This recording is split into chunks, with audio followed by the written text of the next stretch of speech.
We have a huge haul to get through today. The Haltech order finally arrived from Australia. Like I said before, good Australian company, good Australian boy. So we had to go with Haltech. We got it through Andrew at Animal Auto. He hooked it up. It was awesome. Highly recommend him. We'll definitely be in touch soon, hopefully to tune this thing. So let's get started. We have the 3-bar motorsport map sensor. We have the oil temp and pressure sensor in one. We've got a 150 psi sensor. We have an air temp sensor.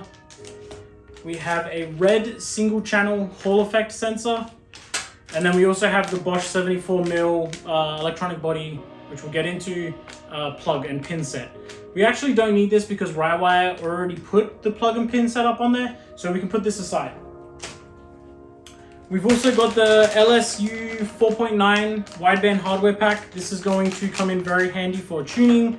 We've got our flex fuel sensor, and we have the Bosch 74mm electronic throttle body.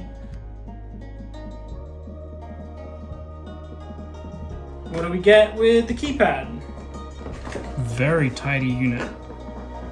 And now for the R3, which is what we've all been waiting for. Well, it's what I've been waiting for quite some time. I think I decided on the R3 a long time ago. There we go. Again, a lot smaller than I was expecting, which is great. We should be absolutely fine to get this into the seat well. Awesome.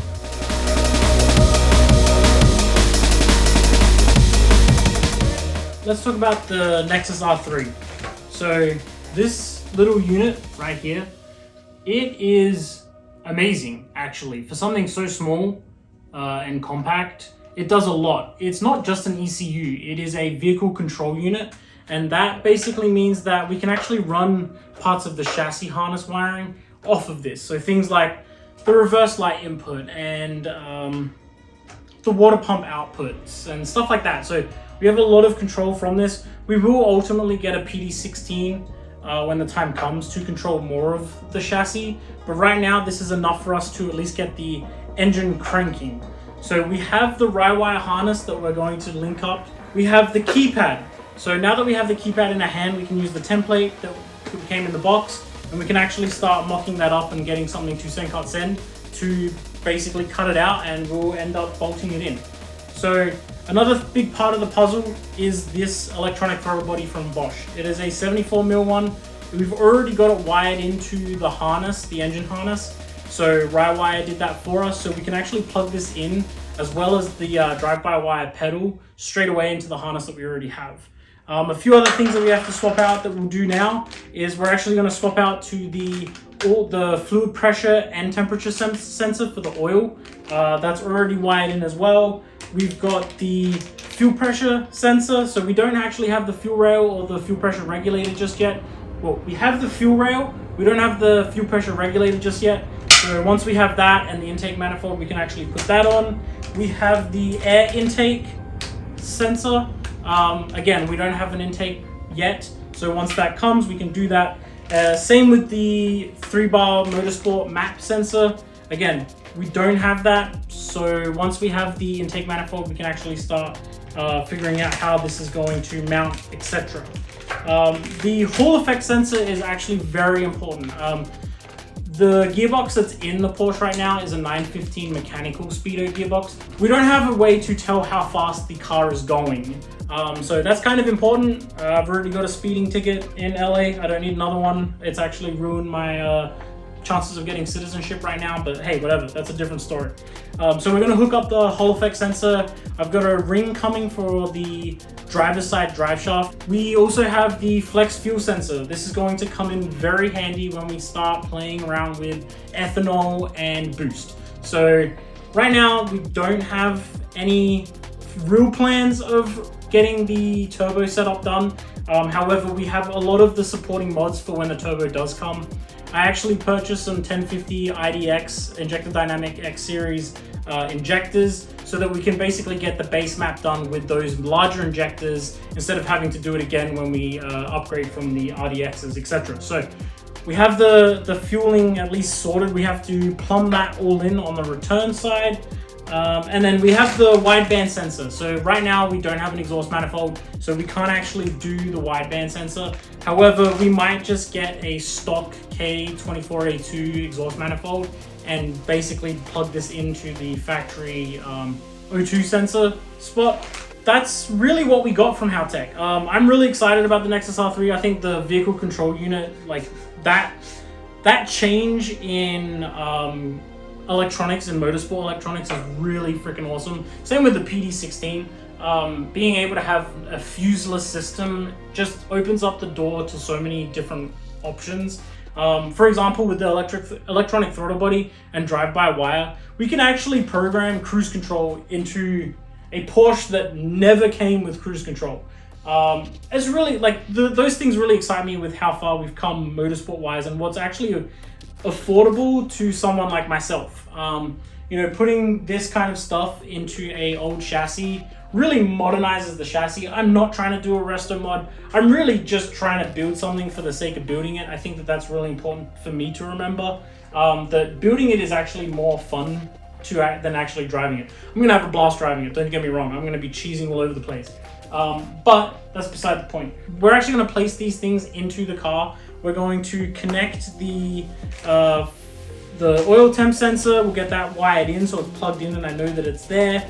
We're going to position the flex fuel sensor as well as plug in things like the electronic throttle body and just have it hang there so we can actually potentially see what happens when we plug everything in connected to a battery. Let's actually get into the cabin and start positioning things and seeing where they will fit.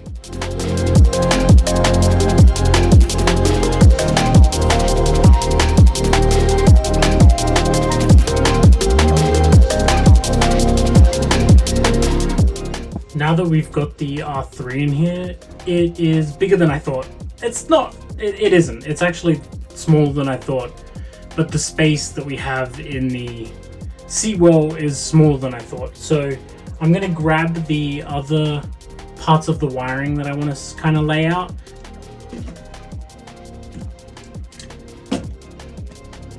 So I actually think that we are gonna mount it up here.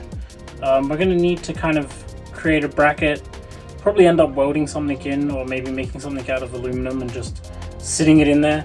But I think I'm going to run the negative and positive distribution blocks like that. There's plenty of room here for a PD16 and a CAN hub, which we'll also need. But I think that that's kind of where we're going to figure out how we're going to mount it into this position here.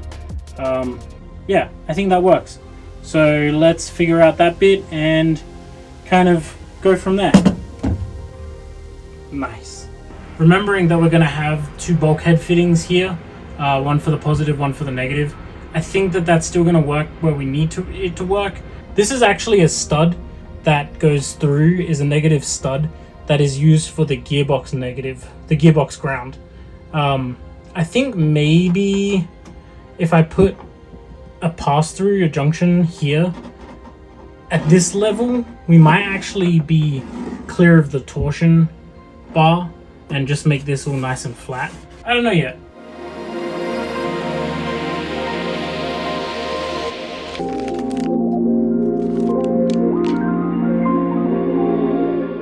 It took me way too long to realize that that's where the plug is. This is an adapter. Don't be like me and not realize that that just comes straight out and that that's where the plug goes in. That took me way too long to realize that it was just sitting in there.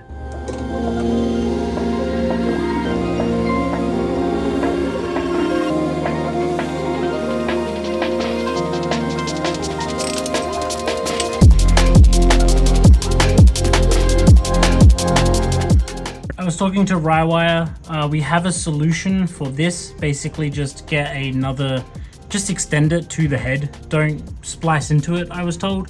At least not yet. So we'll get something going there as well once we get to the wiring piece.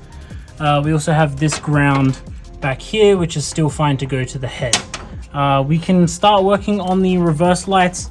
I've got this plug here. We'll need to feed that behind, back and under the gearbox and across to the factory plug. So I have the plug somewhere. I'm gonna depin it and then put basically a junction harness to that connector there. A little worried about the map sensor. It looks like the plug on here is actually incorrect for the map sensor that I've got from Haltech. So we'll have to contact Rywire about that as well and go from there. Let's talk about the vehicle speed sensor. We are going to use a little ring that goes on the drive shaft. And then basically we have to make a bracket from 2 of these points here that come out and position the Hall effect sensor within, I think it's 1,000th of gap between the Hall effect sensor and the ring. So that'll also be a nice little bracket that we have to draw up and then feed through the wires. So instead of using the plugs that they provide, I'm just going to go straight into the VSS plug that Rywire has provided that'll just go straight into the harness.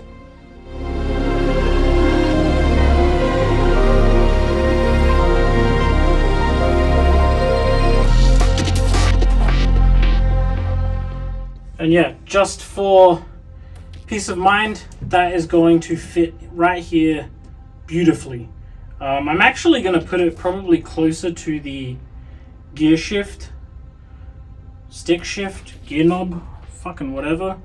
I'm going to probably put it closer here, and that will hopefully make it a little bit more easy and a lot less invasive to the passenger.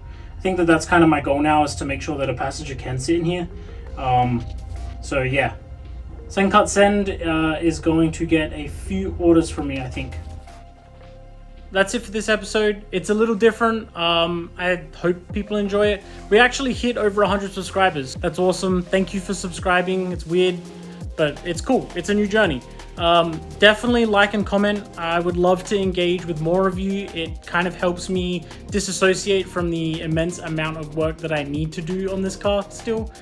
In the next episode, we're going to tackle actually creating that bracket and getting all of the electrical mounted in that rear seat well. So making sure that there's provisions for the PD16 as well as putting the R3 mounted up vertically and the power distribution blocks. So hopefully that means that we can actually start wiring things in the next episode as well. But until then, thanks again. Like, comment, do what you got to do, and we'll see you in the next episode.